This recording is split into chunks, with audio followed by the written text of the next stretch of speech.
pong pangalan nyo? Ang ganda nyo naman, madam. Carlos sa umaga, Carla sa gabi. Bibili ka ba? Dami mo naman tanong. Lumpiang sariwa kayo dyan, kasing fresh ng kasama ko. Ayaw nyo, itatapon ko to. Ayan o, 110 lang po, 3 pieces na. Kaya naman inaantay nyo. 2 pieces, 80 pesos po kayo. Yan ulit.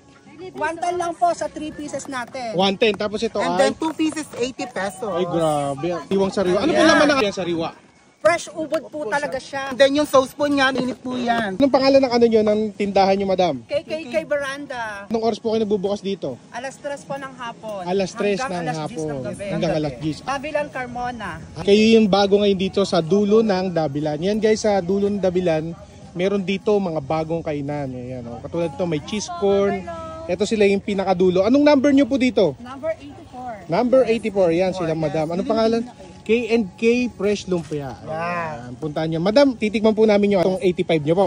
80 pesos po. 80 pesos pala. Sorry. Lumpiang sariwa dito sa Dabilan. Meron siyang laman na ubod, lettuce, at iba't iba pang gulay. Tapos sobrang bango niya. Amoy garlic talaga. Tikman natin. Iwa ma'am, sir. May ubod talaga. Tamis. Tapos yung pagka-garlic din talaga. Mas lamang yung garlic na lasa niya. Panalo yung sauce. Grabe. Masubukan nyo dito sa K&K Lumpiang Sariwa. Tara, kain tayo.